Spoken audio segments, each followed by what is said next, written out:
అందుకే నమస్కారం. ఐబొమ్మ రవికి సంబంధించి మనం ఇందాక నిన్న మొన్న మాట్లాడాం. ఇప్పుడు నేను చెప్పబోయేది చాలా చాలా ప్రాక్టికల్గా చెప్తా. ఇతను ప్రేమించి పెళ్లించిన ఒక ముస్లిం అమ్మాయిని 2016లో పెళ్ళాను. వాళ్ళకు ఒక పాప. నేను గతంలో చెప్పా, ఇప్పుడు ఇదే చెప్తా. ప్రేమ పెళ్ళిళ్ళు అన్నప్పుడు ఫస్ట్ సేమ్ క్యాస్ట్, కాదన్నప్పుడు సేమ్ రిలీజియన్, ఒకే మతం. ఇక లేదు మేము ఫుల్ ఫిక్స్ అయ్యాం, ఫుల్ అండర్స్టాండింగ్ అంటే అప్పుడు వేరే కులమైనా వేరే మతం ఏదైనా ఒకటి. కానీ వన్స్ వేరే కులం అమ్మాయిని చేసుకుంటే కొంచెం అటు ఇటుగా ఉండొచ్చేమో, కానీ ప్రాబ్లమ్స్ టైం పట్టిన రికవర్ అవ్వచ్చు, ఆడలైనా మగవాళ్ళైనా. బట్ వేరే మతం వాళ్ళు కనుక చేసుకుంటే, ఎస్పెషల్లీ ఇది నేను కట్టుబడి ఉంటాను ఆ మాటకి, ఎస్పెషల్లీ ముస్లింలు, మీరు ముస్లిం అబ్బాయినైనా చేసుకోండి, ముస్లిం అమ్మాయినా సరే చేసుకోండి. ఫస్ట్ వాళ్ళ మతస్థులు, వాళ్ళ కుటుంబీకులు, వాళ్ళ బంధువులు ఉన్నటువంటి వాళ్ళకి ఫస్ట్ అది నచ్చదు. మిమ్మల్ని ఎలా విడగొట్టాలన్నది మాత్రం వాళ్ళు చూస్తారు. ఛాన్స్ వచ్చిందంటే విడిపోయిన నిద్రపోరు. ఇక్కడ రవి చేసిన అతి పెద్ద మిస్టేక్, ముస్లిం అమ్మాయిని పెళ్లి చేసుకుంటారు, లవ్ మ్యారేజ్. దట్టు అమ్మాయి రిచ్. ఈ అబ్బాయి మిడిల్ క్లాసా, బిలో మిడిల్ క్లాస్. వాళ్ళ అమ్మ లేదు, ఎటు వెళ్ళిపోయింది. వాళ్ళ నాన్న ఒక్కడు వైజాగ్లో వచ్చేసి ఒక చిన్న ఇంట్లో ఉంటున్నాడు. ఇతను వెల్ ఎడ్యుకేటెడ్ బట్ అంత ఫైనాన్షియల్ స్ట్రాంగ్ కాదు. మొత్తానికి లవ్ మ్యారేజ్ చేసుకుంటే ముస్లిం అమ్మాయిని. తర్వాత ఇతనికి వచ్చే శాలరీ 1,00,000 వచ్చినా సరిపోట్ల. ఎందుకు? లగ్జరీ లైఫ్ లీడ్ చేతనుకున్న పెళ్ళం కదా. అండ్ ఆ పెళ్ళం తాలూకు ఉన్నటువంటి కుటుంబ సభ్యులు మొత్తం కూడా వీడిని నానా రకాలుగా మాట్లాడుతూనే ఉన్నారు. ఒక మగవాడు దేనైనా సహిస్తాడు, కానీ వాడి క్యారెక్టర్ని తక్కువ చేసినా, వాడి మగతనాన్ని తక్కువ చేసినా, వాడి సంపాదన తక్కువ చేసినా తట్టుకోలేడు. అలా తక్కువ చేస్తూ ఉన్న మూమెంట్లోనే 2019లో ఐబొమ్మ బెప్ప రెడీ చేశాడు. ఎందుకంటే మనోడు వెబ్ డిజైన్లో ఎక్స్పర్ట్ అంట. అలా ఎలా రెడీ చేశాడు? మూవీ రివ్యూస్, తమిళ రాకర్సులు ఏవైతే పైరసీ పెడుతున్నారో ఆ పైరసీలు పెడుతున్న వాటిలో వన్స్ లింక్ క్లిక్ చేస్తే మళ్ళీ వేరే దగ్గర ఓపెన్ అయితే అది చూడాలి, లేదన్నప్పుడు టొరెంట్స్లో డౌన్లోడ్ చేసుకుని చూసుకోవాలి. ఇలా చాలా ఉంది. అలా వద్దు. నా దగ్గర టెక్నాలజీతో నేనే ఒక డొమైన్ కొనుక్కొని చక్కగా డైరెక్ట్గా నా దానిలో 1 క్లిక్తో ప్లే చేసేలా చూసుకుంటాను. పైరసీలకు డబ్బులు ఎలా వస్తాయంటే చెక్ చేసుకున్నాడు. బెట్టింగ్ యాప్ల నుంచి వస్తున్నాయి. ఇక ఇలా పెట్టాక ఒక మెయిల్ ఐడి కూడా ఇచ్చాడు. ఆటోమేటిక్గా నేను అప్రోచ్ చేయన్నారు. Full success, grand success. ఎలా అంటే ఈ ఐబొమ్మ అంటే అసలు పైరసీ ఎవడు అనుకో, నేనే అనుకోలే స్టార్టింగ్లో. ఇప్పుడు రమ్మ ఇంత క్లారిటీ ఇది పైరసీ అంటే బాబు డైరెక్ట్గా ఉంది కదా అనిపించింది. జస్ట్ లాగా ఒక ఓటీటీ ప్లాట్ఫామ్ లాగా ఉంది. అదైతే అన్ని కొత్త సినిమాలు మొదట్లో ఓటీటీలో పెట్టాడు, మధ్యలో దురద పుట్టింది, కొత్త సినిమాలు పెట్టాడు. దాని సీరియస్ ఇండస్ట్రీలో ఉన్న వాళ్ళు కేసులు అడి మరలా ఓటీటీకి వెళ్ళాడు. ఇలా ఇతను ఓటీటీలో ఫుల్ క్లారిటీతో సినిమాలు పెడుతూ ఫుల్ పైసలు, లక్షల డబ్బు దాని వాళ్ళ పిల్లానికి చూపించాడు. అప్పటికే డిసైడ్ అయ్యి ఉంది విడిపోతా అని చెప్పేసి. ఇక ఎంత సంపాదిస్తే ఏం లాభం? లేదు విడిపోతా అంది. నీకు దండమే బాబు పో అని చెప్పేసి 2021లో విడాకులు తీసుకున్నాడు. కూతురు తన తల్లి దగ్గర కదా ఉండాల్సింది కూతురు. సరే ఇక డిసైడ్ అయ్యాడు. డబ్బు రుచి మరిగాడు. ఈ సమాజంలో గౌరవంగా బతకాలంటే కావాల్సింది డబ్బు. ఈ సమాజంలో కట్టుకున్న వాళ్ళు, సొంత వాళ్ళు కూడా గౌరవంగా మనం చూసేది డబ్బుతోనే. డబ్బు సంపాదిద్దాం. కానీ నేను చేసేది తప్పు, అలాంటప్పుడు నాకు సేఫ్టీ ఉండాలి ఎలా అనుకున్నాడు. ఏ దేశం అయితే డబ్బు గడితే పౌరసత్వం ఇచ్చిందో చెక్ చేసుకున్నాడు. అలా ఈ సెయింట్ కిట్టీస్ అండ్ నేవీస్ ఖరీదైన దేశం కట్టాడు. 80 లక్షలు పౌరసత్వం వచ్చేసింది.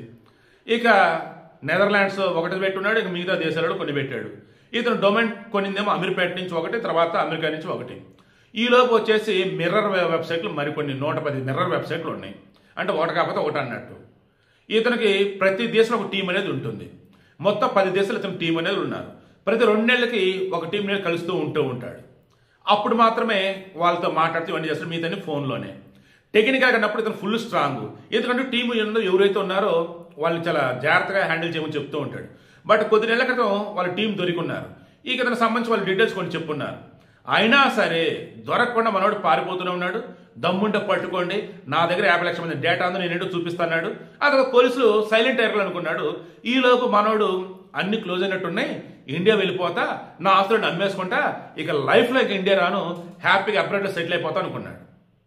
ఇతను యూరోప్ కంట్రీస్ ఉంటే చూసారా, ఈ నెదర్లాండ్స్, స్విట్జర్లాండ్, అక్కడ సెటిల్ అవుతే ఇష్టం అంట. సభ్యత్వం వచ్చేసి ఇదే ఉండిద్ది, సెయింట్ నేవీస్ ఉంటుంది. బట్ యూరోప్లో ఫుల్ లగ్జరీ లైఫ్ లీడ్ చేయాలి. లక్షల డబ్బు వస్తుంది.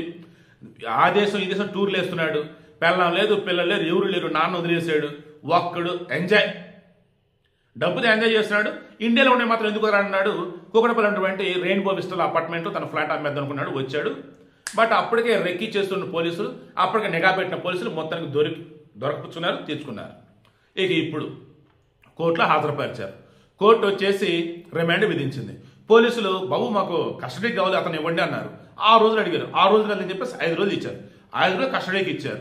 ఇప్పుడు ఇక పోలీసులు విచారణ చూస్తున్నప్పుడు ఇంకేమో బయటకు వస్తే చూద్దాం. ఇక ఇప్పుడు అతని మీద నమోదైనవి ఆ చట్టం ఈ చట్టం అనేవి పెట్టారు. కానీ భారతీయ న్యాయ సంహిత పెట్టారు, ఐటీ యాక్ట్ పెట్టారు, ఇంకోటి కూడా పెట్టారు. చట్టాల పేర్లు కాదు, శిక్షలు చెప్తాను చూడండి.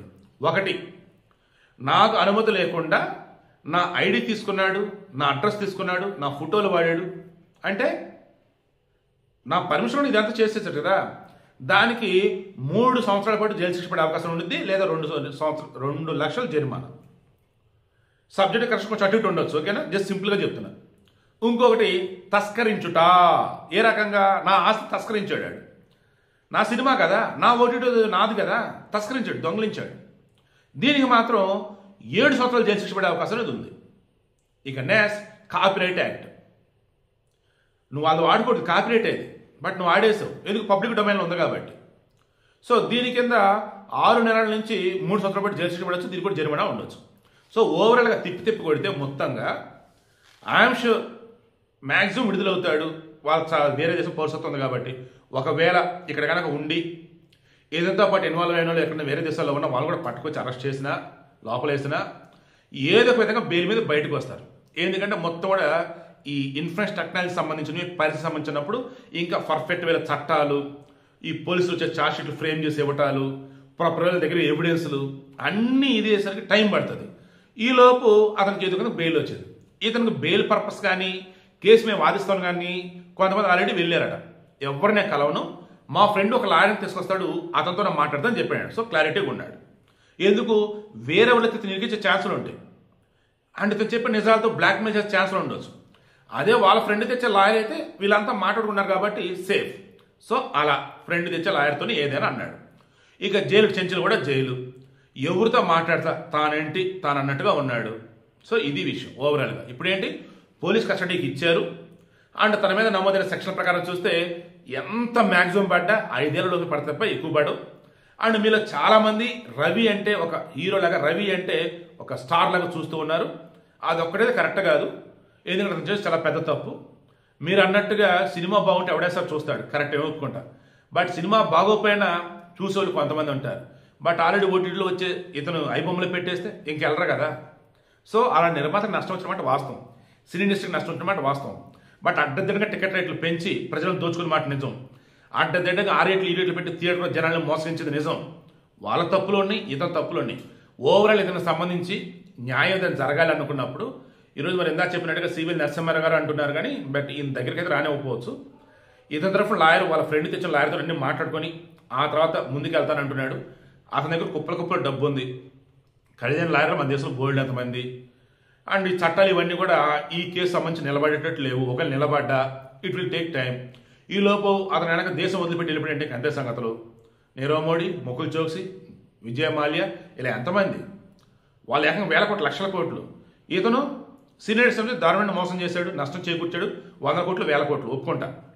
ఓవరాల్ ఇతను మాత్రం ఇప్పుడు అంతా దేవుడు అంటున్నారు, హీరో అంటున్నారు, మా పాలిట మా ఇంటోడు అంటున్నారు. ఇలా చెప్పుకుంటూ పోతే అతను పబ్లిక్ నుంచి వస్తున్న సపోర్ట్ కూడా తెలిసి తెలియకుండా కోర్టులోని జడ్జిల మీద ఇంపాక్ట్ పడింది. తెలుసా మీకు? మేబీ ఆ జడ్జిలు కూడా ఐబొమ్మల సినిమాలో చూస్తున్నారేమో, తెలియదు కదా. సో అంతిమంగా రవికి షాక్ మీద షాక్ అంటున్నారు. కానీ బట్ నాకు అనిపిస్తుంది మాత్రం త్వరలో అతను విడుదల కావచ్చు.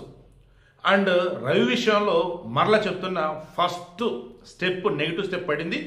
అతను వేరే మతం అమ్మాయిని చేసుకోవడం. ఆ అమ్మాయి డబ్బు ఉంది, ఇతను డబ్బు లేదు. అది పెద్ద తప్పు.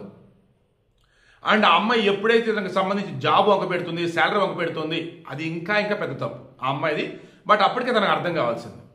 ఆ అమ్మాయి కోసం అంటూ రాంగ్ ట్రాక్లో వెళ్ళాడు, డబ్బు సంపాదించాడు. బట్ ఆ అమ్మాయి అప్పటికి విడిపోతాను అనుకుంది, అప్పుడన్నా వదిలేయాల్సింది. దీనికోసం స్టార్ట్ చేశాను, ఇంక ఇచ్చి నాకు వద్దనుకుంటే అయిపోదును, ప్రశాంతంగా వచ్చిన డబ్బుతో నేను బతికేస్తాను అనుకుంటే అయిపోదును. బట్ డబ్బు రుచి మరిగాడు, అది నెగిటివ్ వేలో, రాంగ్ వేలో, ఇంకా అతన్ని లాక్కెళ్ళిపోయింది ఇంక అంతే. సో అంతిమంగా నేను చెప్పాను, మీ కులం కాని అమ్మాయిని ప్రేమించవద్దు. అండ్ వాయు వరుస జాగ్రత్తగా చూసుకోండి. వేరే కుల అమ్మాయిని ప్రేమిస్తున్నప్పుడు అన్ని క్రాస్ చెక్ చేసుకుని ముందుకు అడిగేయండి. అలా కాదన్నప్పుడు వేరే మతం మాత్రం నా సలహా అయితే మాత్రం వద్దు.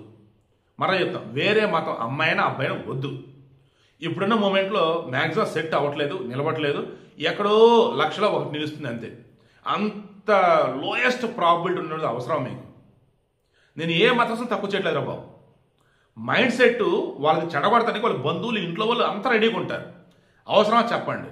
దట్టు ఇప్పుడున్నటువంటి జనరేషన్ వాళ్ళు లావిష్ లైఫ్ కోరుకుంటూ ఉన్నారు. మస్తు పైసలు కావాలి వాళ్ళకి బతకడానికి. అంత డబ్బు నీ దగ్గర లేనప్పుడు, నీ వెనకాల అసెట్స్ లేనప్పుడు, నీ దగ్గర అంత జీతం రానప్పుడు ఏదో రోజు ఇబ్బంది. సో అర్థం చేసుకోండి. అండ్ ఇతనికి పడే శిక్షలు కూడా ఐఎమ్ షూర్ మ్యాక్సిమం 5 ఏళ్ళకి మించి పడవు. మ్యాక్సిమం 2-3 ఏళ్ళ తర్వాత ఖచ్చితంగా విడుదలవుతాడు.